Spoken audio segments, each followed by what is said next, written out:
کیوں نہ ہو ممتاز اسلام دنیا بھر کے دینوں میں، کیوں نہ ہو ممتاز اسلام دنیا بھر کے دینوں میں، وہاں مذہب کتابوں میں، یہاں قرآن سینوں میں۔ اٹھ شیر مجاہد ہوش میں آ، تعمیر خلافت پیدا کر، کیوں فرقے فرقے ہوتا ہے، اب ایک جماعت کو پیدا کر، کر تو بھی ترقی دنیا میں، اسباب تجارت پیدا کر، قارون کی دولت ٹھکرا دے، عثمان کی دولت پیدا کر، اسلام قدم تو بڑھتا ہے، کفار سے پھر کیوں ڈرتا ہے، یا تو اسلام کا نام نہ لے یا شوق شہادت پیدا کر، اور دل سے کہہ کے آ کہ گھبرائے نہ، حالات بدلنے والے ہیں، جو کانٹے بن کر آئے تھے وہ لمحے ٹلنے والے ہیں، مظلوموں کی آہوں نے شولوں کی صدائے پہنی ہیں، یہ جال فقط سیادوں کے اب گلنے سرنے والے ہیں، ہمت ہی نہیں طوفانوں میں جذبوں کو ہمارے چھین سکے، تم جتنا ہم سے الجھو گے ہم اور مچلنے والے ہیں۔ اب میں دعوت سخن دینے جا رہا ہوں اپنے مشفق استاد جناب حضرت مولانا حافظ ابوبکر صدیق صاحب کو۔ میں ان سے ملتمس ہوں کہ وہ آئیں اور اپنے بیان سے مستفید فرمائیں۔ جناب حافظ ابوبکر صدیق صاحب۔ الحمدللہ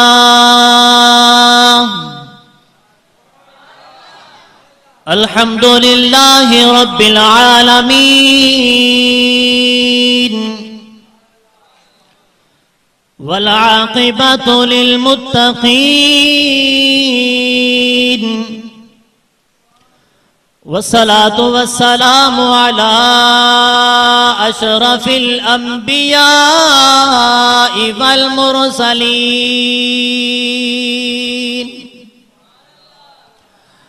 أما بعد فأعوذ بالله من الشيطان الرجيم بسم الله الرحمن الرحيم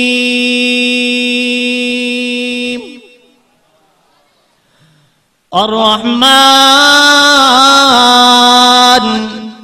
علم القرآن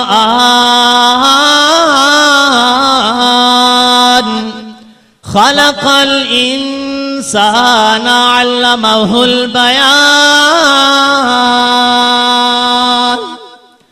قال النبي صلى الله عليه وسلم خيركم من تعلم القرآن وعلمه صدق الله مولانا العظيم وصدق رسوله النبي الكريم ونحن على ذلك لمن الشاهدين والشاكرين والحمد لله رب العالمين۔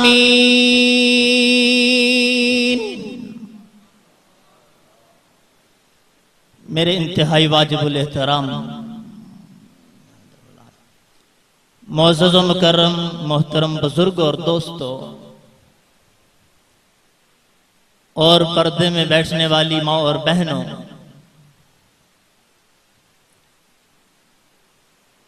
اللہ تبارک و تعالیٰ کا کروڑہا شکر ہے کہ اس مالک ملک نے ہمیں یہ سعادت بخشی ہے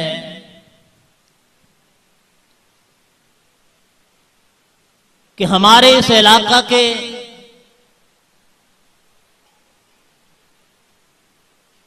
چند معصوم بچوں نے قرآن مقدس کو اپنے سینے میں محفوظ کیا۔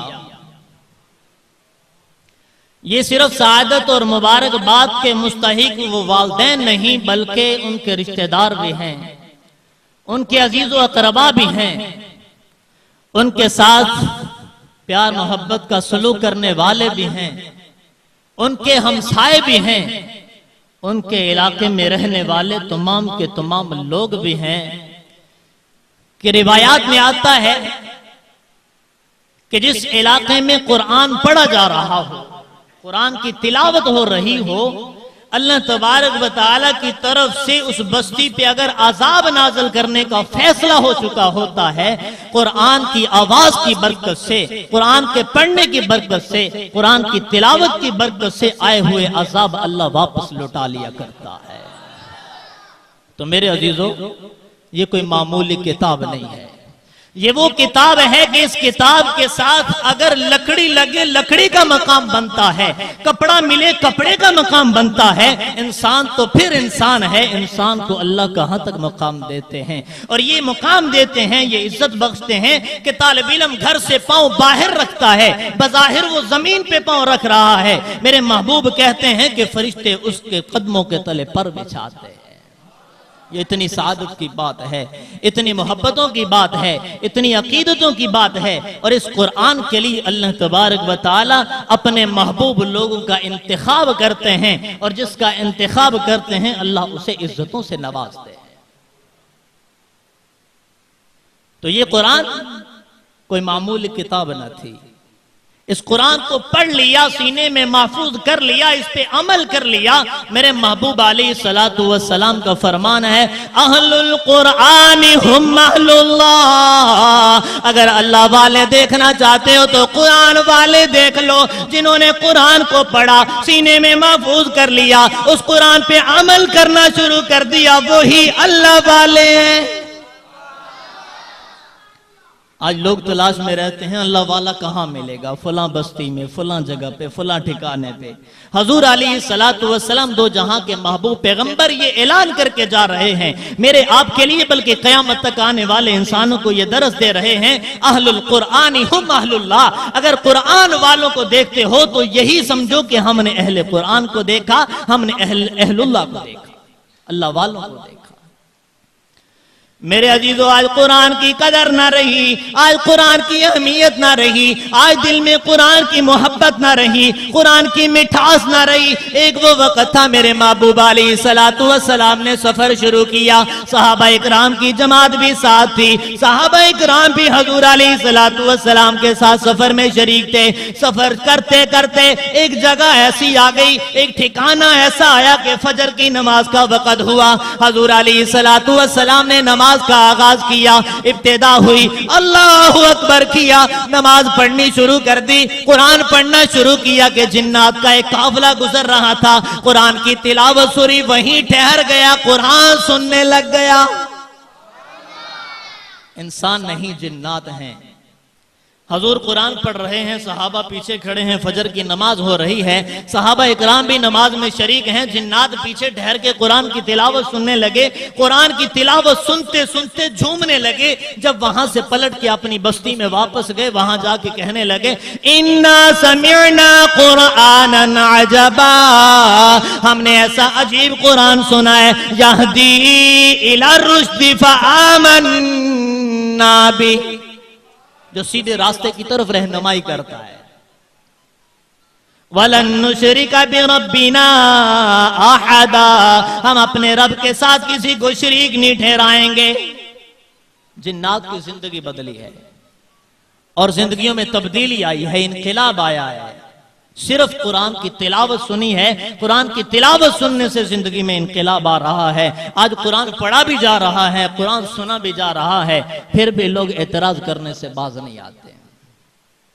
آج میرے عزیز قرآن والے پہ انگلی اٹھاتا ہے، قرآن والے کی طرف بری نگاہ سے تو دیکھتا ہے، قرآن والے کے خلاف تو طرح طرح کی باتیں کرتا ہے، تو جملے کستا ہے، اور اپنے آپ کو بڑا فخر سے بڑا چودھری سمجھتا ہے۔ یاد رکھنا، میرے محبوب علیہ السلام کے دوہرے داماد حضرت عثمان رضی اللہ تعالیٰ عنہ کیا کہتے ہیں؟ حضور علیہ السلام نے فرمایا، خیرکم من تعلم القرآن وعلمہ، تم میں سے بہترین شخص وہ ہے جو قرآن سیکھے اور قرآن سکھائے۔ میرا محبوب تو کہے قرآن والا اچھا ہے، قرآن والا بہتر ہے، قرآن والا عظیم ہے، لیکن تیری نظروں میں نہ جانے کون سا نقطہ کھٹک رہا ہے۔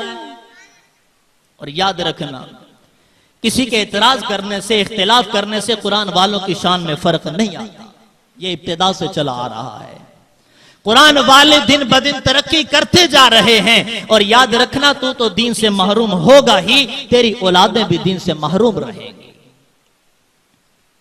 اس لیے قرآن والوں کے اختلاف سے، قرآن والوں پہ باتیں قسنے سے باز رہنا، اپنی زبانوں کو روک کے رکھنا، اپنی انگلیوں کو روک کے رکھنا، طرح طرح کے فتنے بنانے سے اپنے آپ کو روک کے رکھنا، کہیں ایسا نہ ہو کہ اولادیں بھی دین سے محروم رہ جائیں۔ طفیل دوسی رحمت اللہ علیہ حضور علیہ السلام کی خدمت میں حاضر ہوئے، اس سے قبل مکہ کی طرف روانہ ہوئے ہیں کون؟ بہت بڑے شاعر ہیں۔ طفیل بن عمر دوسی رحمت رضی اللہ تعالیٰ عنہ اسلام قبول نہیں کیا، ہیں بہت بڑے شاعر۔ عرب میں یہ دستور تھا کہ شاعری عام ہوا کرتی تھی، بچے بھی بہت زیادہ شعر کہا کرتے تھے، چھوٹے بھی شعر کہا کرتے تھے۔ تو طفیل بن عمر دوسی بہت بڑے شاعر تھے، حضور علیہ السلام کے قدموں میں ابھی آئے نہیں تھے، اسلام قبول کیا نہیں تھا۔ تو طفیل بن عمر دوسی نے مکہ کا سفر کیا۔ جب مکہ والوں کو پتہ چلا کہ بہت بڑا شاعر آ رہا ہے تو مکہ سے باہر نکلے، جا کے استقبال کرنے لگے۔ طفیل بن عمر دوسی رضی اللہ تعالیٰ عنہ سفر شروع کر دیا۔ مکہ میں پہنچے، قریش کے لوگ بہت سارے اکٹھے ہو کے مکہ سے باہر آئے، استقبال کرنے کے لیے آئے۔ ابو جہل بہت بڑا چودھری بھی آیا، آگے کہنے لگا اے طفیل تو ہمارے علاقے میں آیا، میں تیرا میزبان ہوں، تو میرا مہمان ہے۔ میں تیرا میزبان ہوں، تو میرا مہمان ہے، میرے گھر میں آجا، رات وہیں آرام کرنا ہے، کھانا بھی وہیں پہ تو نے کھانا ہے۔ تو طفیل کہنے لگا ہاں مجھے قبول ہے کہ سردار دعوت دے رہا ہے، میں ضرور آؤں گا، تیرے گھر میں آؤں گا، تیری دعوت کو میں قبول کرتا ہوں۔ جب ابو جہل کے گھر میں گئے، رات کا کھانا لگا دیا، کھانا کھا لیا، سونے سے قبل ابو جہل طفیل بن عمر دوسی سے کہنے لگا اے طفیل میں تیرا خیر خواہ ہوں، تیرے ساتھ اچھا سلوک کرنے والا ہوں، تو میرا میزبان ہے، میں تجھے کام کی بات بتلانے والا ہوں کہ اس مکہ کے اندر ایسا نوجوان ہے جس نے نبوت کا دعویٰ کر رکھا ہے، جس نے نبوت کا دعویٰ کر لیا ہے، اور وہ صرف اور صرف یہی کہتا ہے کہ اللہ ہی عبادت کے لائق ہے، اللہ کے علاوہ کوئی عبادت کے لائق نہیں۔ اے طفیل میں تجھے خیر خواہی کا درس دیتا ہوں کہ مکہ میں ایک نوجوان ہے جس نے یہ دعویٰ کر رکھا ہے کہ وہ نبی ہے، جس نے یہ دعویٰ کر رکھا ہے اللہ کے علاوہ کوئی عبادت کے لائق نہیں۔ وہ کہتا ہے کہ ایک اللہ خالق ہے، وہ کہتا ہے ایک اللہ مالک ہے، وہ کہتا ہے ایک اللہ ہی مسجود ہے، وہ کہتا ہے ایک اللہ ہی دعاؤں کو سننے والا ہے، وہ کہتا ہے اللہ ہی بگڑیوں کو بنانے والا ہے، اللہ ہی نفع کا مالک ہے، اللہ ہی نقصان کا مالک ہے، اللہ ہی عزت کا مالک ہے، اللہ ہی ذلت کا مالک ہے، اللہ ہی بیماری کا مالک ہے، اللہ ہی شفا کا مالک ہے۔ وہ لوگوں کو یہ کلمہ پڑھاتا ہے لا الہ الا اللہ محمد الرسول اللہ، اس کے علاوہ کوئی اور اس کا دعویٰ نہیں۔ تو طفیل بن عمر دوسی نے جب یہ جملے سنے، جب یہ کلمات سنے، جب یہ باتیں سنی تو ابو جہل سے کہنے لگا اے ابو جہل بتا تو صحیح وہ کس قبیلے کا ہے، وہ نوجوان ہے کون؟ ابو جہل کہنے لگا اے طفیل گھبرانے کی ضرورت نہیں ہے، پریشان ہونے کی ضرورت نہیں ہے، وہ بیگانہ نہیں ہے، اپنا ہے، کسی دور علاقے کا نہیں ہے، اپنے علاقے کا ہے، بلکہ وہ تو میرا بھتیجا ہے جسے لوگ محمد کہتے ہیں، اس نے یہ نبوت کا دعویٰ کر رکھا ہے۔ میں تیرے ساتھ خیر خواہی کرنا چاہتا ہوں کہ اس کی زبان میں ایسی مٹھاس ہے کہ جو اس کی تلاوت سنتا ہے اسی کو دل دے بیٹھتا ہے، اس کا حسن و جمال ایسا ہے جو اس کو دیکھ بیٹھتا ہے، اپنے آپ سے بے قابو ہو جاتا ہے، اور وہ ایسا اخلاق کا مالک ہے جو اسے ایک مرتبہ بات کر لیتا ہے اسی کے دھر پہ آ کے بیٹھ جاتا ہے۔ اے طفیل میری بات یاد رکھنا، اس سے بات نہ کرنا، اس سے گفتگو نہ کرنا، اس سے سوال و جواب نہ کرنا، کہیں ایسا نہ ہو کہ تو بھی اس کے جال میں پھنس جائے۔ اس کا کلام ایسا ہے اگر بیٹا سنتا ہے تو باپ سے جدا ہو جاتا ہے، باپ سنتا ہے تو بیٹے سے جدا ہو جاتا ہے، بیٹی سنتی ہے تو ماں سے جدا ہو جاتی ہے، ماں سنتی ہے تو بیٹی سے جدا ہو جاتی ہے، بیوی سنتی ہے تو خامد سے جدا ہو جاتی ہے۔ اسی طرح وہ فرقوں کے اندر تقسیمیں کر چکا ہے، ہمارے اندر بغاوت ڈال چکا ہے، ہمارے اندر ایسی بغاوت چلا چکا ہے کہ ہم ایک دوسرے سے بیگانے ہو چکے، ہمارا شرازہ بکھر گیا۔ تو طفیل بن عمر دوسی کہتے ہیں مجھے اس نے ایک روئی کا گٹھا دیا، میرے کانوں میں وہ گٹھلی ڈال دی، میں نے کانوں میں رکھ دی، آواز نہ اس کی میں سن سکوں۔ صبح کا وقت ہوا، میں بیت اللہ کا طواف کرنے کے لیے جو گیا، اچانک میں نے آواز سنی، میرے کانوں میں روئی ہونے کے باوجود کانوں میں جو آواز آئی میں بڑا حیران ہو گیا کہ یہ آواز کیسی ہے، میں تو بہت بڑا شاعر ہوں، اس سے پہلے میں نے ایسا کلام نہیں سنا۔ بیتullah کی طرف گیا، نہ سنتے ہوئے بھی میں نے وہ کلام سن لیا۔ جب میں نے کلام سنا تو مجھ سے رہا نہ گیا، میں قریب ہوا، جا کے قرآن کی تلاوت سننے لگا، سنتا رہا، دل کی دنیا بدلی۔ میں نے دیکھا تو صحیح، میں آگے تو جاؤں، جا کے وہ چہرہ تو دیکھوں جس چہرے سے یہ کلام نکل رہا ہے۔ جب میں قریب ہوا، جا کے چہرہ دیکھا، دل تو پہلے ہی دے چکا تھا، آنکھیں بھی دے ہی چکا۔ حضور علیہ السلام کا چہرہ دیکھا، حضور کی زیارت کی، حضور علیہ السلام کے قریب ہو گیا۔ تو فیل بن عمر دوسی کہتے ہیں جب میں حضور کے قریب ہوا، حضور علیہ السلام نماز میں قدم رکھ رہے ہیں، حضور علیہ السلام قیام میں ہیں، رکوع کیا، سجدہ کیا، تشہد میں بیٹھے، سلام پھیرا، سلام پھیرنے کے بعد دعائیں مانگتے رہے۔ کافی دیر دعائیں مانگنے کے بعد حضور بیت اللہ سے چلنے لگے، اپنے گھر کی طرف روانہ ہو چکے، اور میرے اندر یہ ہمت نہیں ہے، سکت نہیں کہ میں قریب جا کے حضور کو روک سکوں۔ میں نے پیچھے پیچھے چلنا شروع کر دیا، ساتھ ساتھ میں چلتا جا رہا ہوں۔ حضور علیہ السلام چلتے چلتے گھر کے دروازے پہ پہنچے، پیچھے پلٹ کے دیکھا، پوچھا کون ہو؟ میں نے کہا طفیل ہوں، دوست قبیلے سے تعلق ہے، کیا لینے آئے ہو؟ یا رسول اللہ آپ کے قبیلے والوں نے مجھے بہت کچھ کہا تھا، میں تو آپ کی بات سننے سے انکاری تھا، میں تو اپنے کانوں کو بند کر کے بیت اللہ میں آیا تھا، لیکن اللہ مجھے یہاں پہ لے کے آیا، اب میں یہ چاہتا ہوں کہ آپ مجھے کلمے کی دولت سے مالا مال کر دیں۔ حضور علیہ السلام نے کلمہ پڑھایا، اسلام کی دولت سے مالا مال کر دیا، پھر قرآن مقدس کی تلاوت کی، قل هو اللہ احد اللہ الصمد لم یلد ولم یولد ولم یکن له کفوا احد قل اعوذ برب الفلق من شر ما خلق ومن شر غاسق اذا وقب ومن شر النفاثات في العقد ومن شر حاسد اذا حسد قل اعوذ برب الناس ملك الناس اله الناس من شر الوسواس الخناس الذي يوسوس في صدور الناس من الجنة والناس۔ یہ قرآن کی تلاوتیں سننی سی کہ دل کی زندگی بدل گئی، دل کی دنیا بدلی، ایسی بدلی کہ فوراً گھر میں گئے، اپنی بیوی کو اسلام کی دعوت دی، وہ مسلمان ہو گئی، اپنے باپ کو کلمہ پڑھایا، مسلمان ہو گیا۔ ان دونوں کے علاوہ اپنے قبیلے میں جا کے دعوت دی، 80 افراد حضور کے قدموں میں لا کے بیٹھا دیے۔ یہ تھی قرآن کی تلاوت، قرآن کی مٹھاس تھی، قرآن کا یہ انداز تھا، قرآن کا یہ روب تھا، قرآن کا یہ طرز تھا، قرآن کا یہ شوق تھا، یہ ولولہ تھا، قرآن کی یہ جادو جیسی تاثیر تھی کہ قرآن سنا جا رہا تھا، زندگیوں میں تبدیلی آیا کرتی۔ حضرت ابو امامہ رضی اللہ تعالیٰ عنہ کہتے ہیں میں حضور علیہ السلام کی خدمت میں حاضر ہوا، حضور علیہ السلام نے مجھے قرآن سیکھنے کی تلقین کی کہ ابو امامہ قرآن سیکھا کرو، اور ساتھ میں قرآن کی فضیلت بھی بیان کی۔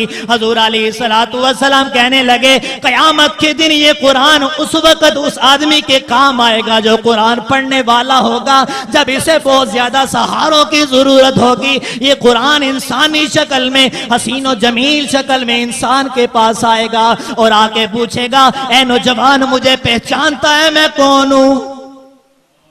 اس وقت یہ قرآن آئے گا جب اسے بہت زیادہ سہاروں کی ضرورت ہوگی، جب بچے ساتھ چھوڑ جائیں گے، جب رشتہ دار ساتھ چھوڑ جائیں گے، جب علاقہ والے ساتھ چھوڑ جائیں گے، قوم قبیلے والے ساتھ چھوڑ جائیں گے، اس وقت یہ قرآن انسانی شکل میں، حسین و جمیل شکل میں انسان کے پاس آ کے سوال کرے گا مجھے پہچانتا ہے میں کون ہوں؟ یہ انسان قرآن کی تلاوت کرنے والا جھوم کے کہے گا کہ میں تو تجھے پہچانتا نہیں، نہ جانے تو کون ہے۔ وہ قرآن کہے گا میں وہ ہوں جس کو تو راتوں کو اٹھ کے پڑھا کرتا تھا، جس کے ساتھ محبت کے تو دعوے کیا کرتا تھا، جس کے ساتھ اکرام کے تو دعوے کیا کرتا تھا۔ ایسی محبت ہوتی تھی، قرآن پڑھنے کے لیے بیٹھتا تھا، پہلے چومتا تھا، پھر پیشانی پہ لگاتا تھا، پھر اس قرآن کو پڑھنا شروع کرتا تھا، پوری توجہ سے پڑھتا تھا، رات میں قرآن کی تلاوتیں کیا کرتا تھا، دل کو بھی یہ شوق ہوا کرتا تھا کہ قرآن پڑھتا جاؤں۔ اے قرآن کہے گا میں وہ قرآن ہوں جسے تو پڑھتا جا رہا، اچھا تو وہ قرآن ہے، تو پھر وہ قرآن انسانی شکل میں، حسین و جمیل شکل میں اپنے پڑھنے والے کا ہاتھ پکڑے گا، رب ذوالجلال کے دربار میں حاضر ہوگا، وہاں جا کے کھڑا ہو جائے گا، شہنشاہی حافظ قرآن کے دائیں طرف ہوگی اور جنت اس کے بائیں طرف ہوگی، تاج بادشاہت کا اس کے سر پہ سجایا جائے گا، اور اللہ تبارک و تعالیٰ کی ذات اس قرآن پڑھنے والے کے والدین کو 2 حلے پہنائیں گے، ان 2 حلوں کی قیمت دنیا بھر کی قیمتوں سے زیادہ ہوگی، اتنے قیمتی ہوں گے کہ دنیا کی کوئی قیمت اس کا مقابلہ نہیں کر سکتی۔ پھر وہ سوال کریں گے اے رب ذوالجلال ہمارا تو کوئی عمل ایسا نہیں تھا کہ ہمیں ان عزتوں سے نواز دیا گیا، اے رب ذوالجلال ہمیں یہ انعام کیوں دیا، ہمیں یہ اعزاز کیوں بخشا؟ رب ذوالجلال فرمائیں گے اے انعام لینے والے، اے میرے محبوب، اے میرے پیارے، تجھے یہ انعام اس لیے دیا جا رہا ہے کہ تیرے بچے کی بدولت جو قرآن کی تلاوت دن کو بھی کرتا تھا رات کو بھی کرتا تھا، اس قرآن پڑھنے کی برکت سے تجھے یہ اعزاز مل رہا ہے کہ اللہ تبارک و تعالیٰ تجھے اس قیمتی لباس سے نواز رہے ہیں۔ میرے محبوب علیہ السلام نے فرمایا ایسا لباس پہنایا جائے گا، ایسی خوبصورت شکل و صورت میں اٹھایا جائے گا کہ اس کا چہرہ سورج سے بھی زیادہ چمک رہا ہوگا۔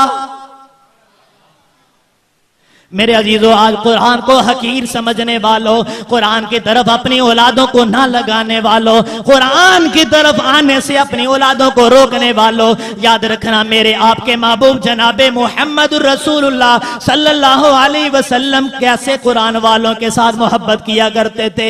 حضرت ابو سعید خدری رضی اللہ تعالیٰ عنہ کہتے ہیں میں ایک قافلے میں تھا، ایک جماعت میں تھا، کچھ ساتھیوں میں تھا، اور ساتھیوں کی حالت یہ تھی کہ ان کے بدن پہ پورا لباس بھی نہ تھا، ایسی غربت تھی کہ لباس بھی پورا نہ تھا، ایک دوسرے کی آڑ میں بیٹھے ہوئے تھے اپنے سطر کو چھپائے ہوئے، ایک دوسرے کے پیچھے بیٹھے ہوئے تھے اپنے سطر کو ڈھانپے ہوئے۔ حضور علیہ السلام اچانک وہاں سے آئے کہ وہاں ایک مجلس میں بیٹھا ہوا قرآن پڑھنے والا قرآن کی تلاوت کر رہا تھا، دوسرے قرآن کی تلاوت سننے میں مشغول تھے۔ حضور علیہ السلام آئے اور اس مجلس کے قریب ٹھہر گئے۔ حضور علیہ السلام نے پوچھا کہ کیا ہو رہا ہے، کیا کر رہے ہو؟ صحابہ اکرام کہنے لگے یا رسول اللہ قرآن کی تلاوت ہو رہی ہے۔ حضور علیہ السلام نے فرمایا اس مالک کا شکر ہے کہ جس نے میری امت میں ایسے لوگ پیدا کر دیے۔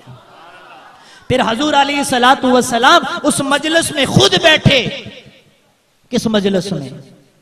ڈیروں پہ نہیں، بازاروں میں نہیں، گلیوں میں نہیں، چوراہوں میں نہیں، مہندی کی رسموں میں نہیں، ادھر ادھر کے شغل میں نہیں، قرآن کی مجلس ہے، اور مجلس بھی ایسے غریبوں کی جن کے بدن پہ لباس بھی پورا نہیں ہے، ایک دوسرے کی آڑ میں اپنا سطر چھپائے ہوئے بیٹھے ہیں۔ حضور علیہ السلام بیٹھ رہے ہیں اور ساتھ میں یہ جملے کہہ رہے ہیں اللہ کا شکر ہے کہ جس نے ایسے لوگ میری امت میں پیدا کیے۔ اور حضور علیہ السلام قرآن پڑھنے والے سے کہنے لگے قرآن پڑھ کہ مالک نے مجھے خود بھیجا ہے کہ جا کے اس مجلس میں بیٹھ اور قرآن کی تلاوت سن۔ میرے عزیزو، حضور علیہ السلام یہ قرآن والوں کے ساتھ محبت کرنے والے ہیں، قرآن کی محبت دل میں ہوگی، یاد رکھنا زندگیوں میں انقلاب آئے گا، زندگیوں میں تبدیلی آئے گی۔ یہ ادارہ آپ کے لیے قرآن کی محنت کو عام کرنا چاہتا ہے، یہ ہر گھر میں قرآن کی تعلیم کو عام کرنا چاہتا ہے، یہ بوڑھے بچوں کو قرآن کا حافظ بنانا چاہتا ہے، یہ قرآن کے ساتھ محبت کا دعویٰ کرنے والا یہ قرآن کی تعلیم کو عام کرنا چاہتا ہے۔ کہیں ایسا نہ ہو کہ قرآن کی تعلیم سے محروم ہو جاؤ، تمہاری اولادیں قرآن کی تعلیم سے محروم ہو جائیں۔ رب کا قرآن کہتا ہے ربنا انا اطعنا سادتنا وکبراءنا فاضلونا السبیلا، یہ اولادیں اپنے والدین کے خلاف مقدمہ دائر کریں گی اور اس مقدمے میں کیا کہیں گی؟ اے پروردگار ہم نے اپنے بڑوں کی تابعداری کی، ہم نے اپنے بڑوں کی فرما برداری کی، ہمیں انہوں نے کہا ڈاکٹر بنو ہم بن گئے، انجینئر بنو ہم بن گئے، سکول کالج یونیورسٹی پڑھتے رہو ہم پڑھتے رہے، ہم سب کچھ بن گئے، ڈگریاں حاصل کر لی، اے پروردگار اصل کام سے ہمیں انہوں نے گمراہ کر دیا، اصل راستے کی طرف ہمیں آنے نہ دیا۔ ہم آتے تھے، رشتہ دار کہتے تھے پڑھو گے تو کھاؤ گے، یہ بھی کوئی کام ہے، یہ بھی کوئی اعزاز ہے۔ حافظوں کی کیا عزت ہوتی ہے، قرآن والوں کی کیا عزت ہوتی ہے، ان کا کیا مقام ہوتا ہے، ان کا کیا منصب ہوتا ہے۔ قرآن والے تو بالکل حقیر سے لوگ ہوتے ہیں۔ یاد رکھنا، ایسے لوگوں کے خلاف ان کی اولادیں مقدمہ دائر کریں گے۔ اللہ فرمائیں گے ہاں بتاؤ کیا چاہتے ہو؟ ربنا، اے ہمارے رب، آتیہم ضعفین من العذاب، یہ ہمارے والدین ہیں، ان کو دگنا عذاب دے، ولعنہم لعنا کبیرا، ان پہ لعنت برسا کہ انہوں نے ہمیں راہ راست سے غافل رکھا، انہوں نے ہمیں بھٹکنے دیا۔ آج میرے عزیزو، آج تم مشاہدہ کر سکتے ہو، اپنی زندگیوں کا معائنہ کر سکتے ہو، مطالعہ کر سکتے ہو۔ میں بات بنی ٹھنی نہیں کرتا، میں سنی سنائی بات نہیں کرتا، میں تجربے سے بات کہتا ہوں۔ صبح کا وقت ہوتا ہے، مسجدوں میں اعلان کیا جاتا ہے کہ اپنے بچوں کو قرآن کے لیے بھیج دو، قرآن پڑھنے کا ٹائم شروع ہو چکا ہے۔ یہ اعلان سن کے دل خون کے آنسو روتا ہے کہ یہ وقت بھی آنا تھا، قرآن پڑھنے کے لیے منت سماجت کرنی پڑنی تھی۔ یہ وقت بھی آنا تھا کہ مسجد کے حافظ صاحب بلانے کے لیے گھروں پہ دستک دیا کرتے ہیں۔ یہ وقت بھی آنا تھا کہ قاری صاحب پیغام بھیجیں کہ بیٹے کو قرآن پڑھنے کے لیے بھیج دو۔ پھر وہ بچہ قرآن پڑھنے کے لیے اٹھتا نہیں، ماں زور سے تھپڑ لگاتی ہے، وہی آنکھیں بھری ہوئی، وہی چہرہ بھرا ہوا، گندگی سے آلودہ اور بسا اوقات پیشاب سے بھرا ہوا، اپنے ہاتھ میں وہ قرآن پاک کا سپارہ لے کے مسجد کی طرف روانہ کر دیا جاتا ہے، جس کے بارے میں رب کا قرآن کہتا ہے لا یمسہ الا المطہرون، کہ اس کو ناپاک ہاتھ نہ لگانا۔ وہ معصوم بچہ جب ماں سے تھپڑ کھاتا ہے، روتا ہوا مسجد کی طرف آتا ہے، اور آتے ہوئے ماں کہہ دیتی ہے کہ بیٹے کو مارنا نہ، آنکھ نہیں کھلی۔ آدھا گھنٹہ پڑھے، پونا گھنٹہ پڑھے، پھر اس استاد کی دیکھو کرم نوازی، اس استاد کی مہربانی دیکھو، اس استاد کی شفقت دیکھو، اس استاد کا جذبہ دیکھو۔ ایک گھنٹے میں 100 بچوں کو اس نے پڑھانا ہے۔ کبھی کسی بڑے نے غور نہ کیا، کبھی کسی چھوٹے نے غور نہ کیا، کبھی کسی مالدار نے غور نہ کیا، کبھی کسی امیر نے، کبھی غریب نے، کسی نے غور نہ کیا کہ ہمارے مسجد میں جو قرآن پڑھانے والا ہے اس کے ساتھ کیا بیتتی ہے۔ ایک گھنٹے میں 60 طالب علموں کا اس نے سبق سننا بھی ہے، اس نے پڑھانا بھی ہے۔ وہ اپنے ذہن کو کھپاتا ہے، اپنے وقت کو لگاتا ہے۔ اتنی محنت کرنے کے باوجود پھر جب وقت 2 منٹ 5 منٹ اوپر ہو جائیں، ماں دروازے پہ آتی ہے کہ سارا دن یہیں پہ گزرے گا، سکول بھی جانا ہے، سکول کے لیے وردی بھی پہننی ہے۔ میرے عزیز، تصویر کا ایک رخ بھی دیکھتا جا، تصویر کا دوسرا رخ بھی دیکھتا جا۔ اس طرف تیری کیا حالت ہے، دوسری طرف وہی ماں اپنے بچے کو انگلی سے لگاتی ہے۔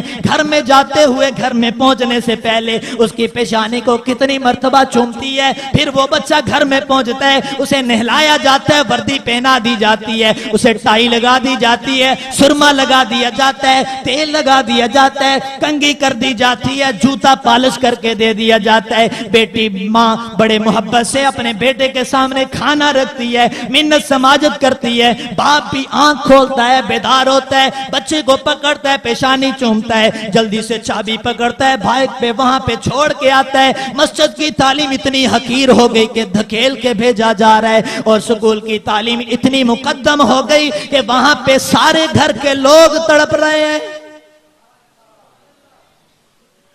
باتوں کا غصہ ضرور آئے گا، لیکن یاد رکھنا میں حقیقت بیان کرتا ہوں، میں اپنے اندر کے جذبات کو بیان کرتا ہوں، میں اپنے اندر کی تڑپ کو دیکھنا چاہتا ہوں، آپ تک یہ الفاظ پہنچانا چاہتا ہوں کہ قرآن کو حقیر نہ سمجھو۔ قرآن تو وہ کتاب ہے جہاں پہ ساری ڈگریاں ختم ہو جائیں گی۔ تیری ڈاکٹر کی ڈگری نہیں چلے گی، تیرے انجینئر کی ڈگری نہیں چلے گی، تیرے سکول ٹیچر کی ڈگری نہیں چلے گی، تیرے جج کی ڈگری نہیں چلے گی، تیرے پروفیسر کی ڈگری نہیں چلے گی۔ وہاں سارے منہ اٹھا کے کھڑے ہوں گے۔ اس حافظ قرآن سے اللہ کہے گا، اے حافظ قرآن، قرآن پڑھ جا، جنت کے درجوں پہ چڑھتا جا، جہاں تیری آخری آیت ہوگی وہاں تیرا مقام ہوگا۔ اور حافظ قرآن تجھے یہ احساس بخشتا ہوں، اپنے خاندان کے 10 ایسے افراد جن پہ جہنم واجب ہو چکی ہے، قرآن کی بدولت تجھے یہ احساس بخشتا ہوں، ان کو پکڑ، ان کی طرف اشارہ کر اور جنت میں داخل کروا دے۔ یہ ڈگری وہاں چلے گی، یہ ڈگری تیرے کام خبر میں آئے گی۔ تو دنیا سے رخصت ہو جائے گا، تیری آنکھ بند ہو جائے گی، قبر میں رکھ دیا جائے گا، سلیٹیں ڈال دی جائیں گی، مٹی ڈال دی جائے گی، اوپر جب بوجھ پڑ جائے گا تو یہ تیرا بیٹا قرآن کی تلاوت کرے گا، وہاں پہ تجھے اللہ تبارک و تعالیٰ انعامات سے نوازے۔ میرے عزیز تصویر کے ایک رخ کی طرف بھی غور کرتا جا، دوسری طرف بھی غور کرتا جا، پھر اگر وہ استاد بیچارہ پریشانی کے عالم میں مجبور ہو کر ایک تھپڑ لگا دے، باپ بھی آئے گا، ماں بھی آئے گی، بھائی بھی آئے گا، اس استاد کا گریبان پکڑنے کی طرف آئے گا کہ مار کا دور نہیں رہا، قرآن سکھانا ہے تو پیار سے سکھاؤ، ارے ظالم تو کیا پیار دے رہا ہے، ارے ظالم تو یہ بھی تو دیکھنا استاد کے ساتھ سلوک کیا کر رہا ہے۔ اگر حافظ قرآن کی قدر پوچھنا چاہتے ہو، یہ اعتراض تو کرتے ہو حافظ کھا گیا، یہ اعتراض تو کرتے ہو قاری کھا گیا، یہ اعتراض تو کرتے ہو مولوی کھا گیا، مجھ سے پوچھو یہ معصوم بچہ 7 سال کا جس نے قرآن مقدس کو اپنے سینے میں محفوظ کر دیا، اس کی اگر قدر و قیمت پوچھنا چاہتے ہو، ترازو کے 2 پلڑے بنا لو، ایک پلڑے میں حافظ قرآن کو رکھ دو، دوسرے میں سونا چاندی بھر دو، اس کی قیمت تم ادا نہیں کر سکتے۔ کس سوچ کو لیے بیٹھے ہو، کس فکر کو سوار کیے بیٹھے ہو؟ اور پھر یہ گلہ، یہ اعتراض، یہ شکوہ بھی کیا جاتا ہے، ہمارے بچے 2 سال ہو گئے، 4 سال ہو گئے، 5 سال ہو گئے پڑھنے آتے ہیں، انہیں آتا جاتا کچھ نہیں۔ ارے ظالم جب آتا ہے تو 15 منٹ وہاں سے کھا جاتا ہے، جب یہاں پہنچتا ہے یہاں آ کے بھی باتوں میں وقت گزار دیتا ہے، ناپاکی کے عالم میں آتا ہے۔ تیرے رویوں نے استاد کے دل کو پامال کر چھوڑا ہے، وہ اگر محنت کرنا بھی چاہتا ہے تو اس کا جی نہیں چاہتا کہ اس پہ نظر کرم کی جائے۔ یاد رکھنا، اولادوں کو دین سے محروم کرنے کے لیے یہ ایک راستہ ہے کہ استادوں کی مخالفت کی جائے۔ استاد بڑی محنت سے، بڑی مشقت سے بچے کو چلانے کی کوشش کرتا ہے، اور یاد رکھنا تم اپنی اولاد کو اتنا نہیں سمجھ سکتے جتنا قاری، جتنا استاد اپنے بچے کو سمجھ جاتا ہے۔ بڑی محنت لگتی ہے، بڑا کھپنا پڑتا ہے۔ ماں کو یہ تو پتا ہوتا ہے میرا بچہ حافظ بن رہا ہے، میرا بچہ مسجد میں جاتا ہے، بڑی محنت کرتا ہے، اس کے اوپر ماس نہیں رہا، اس پہ اوپر گوشت نہیں رہا، یہ نہیں پتا ایک بچہ پڑھتا ہے تو اتنا کھپ رہا ہے، جو اتنوں کو پڑھاتا ہے اس کا کیا حال ہوگا۔ یہ لالچ نہیں ہے، یہ صرف حافظوں کی اہمیت بتلانا مقصود ہے کہ کہیں ایسا نہ ہو کہ یہ بھی بڑے ہوں تو ہمارے جیسا سلوک ان کے ساتھ بھی کیا جائے۔ یاد رکھنا، قرآن کے پڑھنے کی تم اجرت نہیں دے سکتے، قرآن کے پڑھانے کی تم اجرت نہیں دے سکتے، تم لاکھ روپیہ بھی خرچ کر دو، کروڑوں روپے بھی خرچ کر دو، تم اس کے لیے اس کا اجر نہیں ادا کر سکتے۔ ہاں، سکول کے لیے سکول کی فیسیں دی جاتی ہیں، ٹیوشن کی فیسیں دی جاتی ہیں، فزکس، کیمسٹری، بایو، ریاضی، انگلش سب کچھ پڑھایا جاتا ہے۔ پھر باپ جب آنسو روتا ہے، جب نکلتے ہیں آنسو، پھر تڑپتا ہوا آتا ہے، حافظ صاحب بیٹا بات نہیں مانتا، قاری صاحب بیٹا بات نہیں مانتا، مولوی صاحب تعویذ لکھ دو بیٹا نافرمان ہو گیا۔ لیکن یاد رکھ میرے عزیز، جو تو نے بیج لگایا تھا وہی تو فصل کاٹے گا۔ تو میرے ساتھ مقابلے میں آ، فزکس کھول لے، کہیں تجھے باپ کا ادب نہیں ملے گا، کیمسٹری کھول لے، تجھے کہیں باپ کا ادب نہیں ملے گا، ریاضی کھول، تجھے باپ کا ادب نہیں ملے گا، انگلش کھول، تجھے باپ کا ادب نہیں ملے گا، یہ سارے فنون کھول، تجھے باپ کا ادب نہیں ملے گا۔ باپ کا ادب ملے گا تو تجھے محبوب علیہ السلام کے سونے فرمان میں ملے گا، قرآن میں ملے گا یا مصطفیٰ کے فرمان میں ملے گا۔ میرے محبوب علیہ السلام نے فرمایا کہ جس کا دنیا کا باپ راضی ہے اس کا آسمان کا رحمان راضی ہے، جس کا دنیا کا باپ ناراض ہے اس کا آسمان کا رحمان بھی ناراض ہے۔ یہ جملے تجھے انگلش بایو کیمسٹری سے نہیں ملیں گے، بلکہ یہ تجھے محبوب علیہ السلام کے فرمان سے ملیں گے۔ میرے عزیزو، قرآن کی اہمیت کو پہچانو، قرآن کی قدر کو پہچانا۔ آج میں یہ اپیل کرنا چاہتا ہوں، یہ درخواست کرنا چاہتا ہوں کہ اپنے آپ کو قرآن کے ساتھ منسلک کر لو، اپنی اولادوں کو قرآن کے لیے لگا دو، کھپا دو، تڑپا دو۔ جب یہ قرآن کے ساتھ لگ جائیں گے تو یاد رکھنا زندگیوں میں انقلاب آ جائے گا۔ جن گھروں میں قرآن کی تعلیم عام ہو چکی ہے ان گھروں میں جا کے سکون تم دیکھ سکتے ہو، ہم تمہیں مشاہدے سے بتا سکتے ہیں۔ گھروں کی آہوزاری، بڑوں کا رونا دھونا، ہر وقت کی بے چینی، جو سامنے آیا کرتی تھی، قرآن کے پڑھنے کی برکت سے اللہ نے ان گھروں میں سکون نازل کر دیا ہے۔ آج کوشش یہ کیا کرو کہ قرآن والوں کے ساتھ محبت بھی کرنے والے ہو جاؤ، قرآن کے ساتھ اپنی اولادوں کو لگانے والے بھی ہو جاؤ۔ جب ہم قرآن کے ساتھ منسلک ہو جائیں گے، قرآن کے ساتھ مل جائیں گے، تو اللہ تبارک و تعالی ہماری زندگیوں میں انقلاب لائے گا۔ اللہ تبارک و تعالی سے دعا ہے کہ اللہ تبارک و تعالی ہماری زندگیوں میں ترقیاں نصیب فرمائے، آسانیاں نصیب فرمائے، ہمیں قرآن کی محبت اور قرآن کے ساتھ ذوق شوق کے ساتھ لگن کے مل کر زندگی گزارنے کی توفیق عطا فرمائے۔ وآخر دعوانا ان الحمدللہ رب العالمین۔ اب یہ سالانہ امتحان ہوا بچوں کا کہ جس میں بچوں نے ماشاءاللہ بہت اچھی کارکردگی دکھائی ہے۔ بچوں کی حوصلہ افزائی کے لیے ہم نے انعامات کا یہ سلسلہ رکھا ہے، اور یہ ابھی نماز سے پہلے انعامات تقسیم کر دیے جاتے ہیں، اس کے بعد نماز ہوگی، پھر انشاءاللہ العزیز دعا ہوگی۔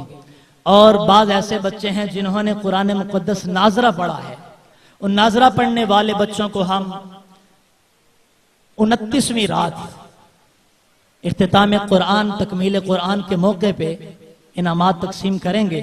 اور بعض بچے ایسے جو معصوم بچے، جن کو آپ دیکھیں تو حیران ہو جائیں، آپ دیکھیں تو تڑپ جائیں کہ اس معصومیت کی عمر میں انہوں نے رمضان المبارک کے پورے روزے رکھے، رمضان المبارک کے پورے روزے رکھے، روزے رکھتے تھے، قرآن کی تلاوت کرتے تھے، آرام کرتے تھے، اور مسجد میں ماحول میں رہتے تھے، اللہ کو یاد کرتے تھے۔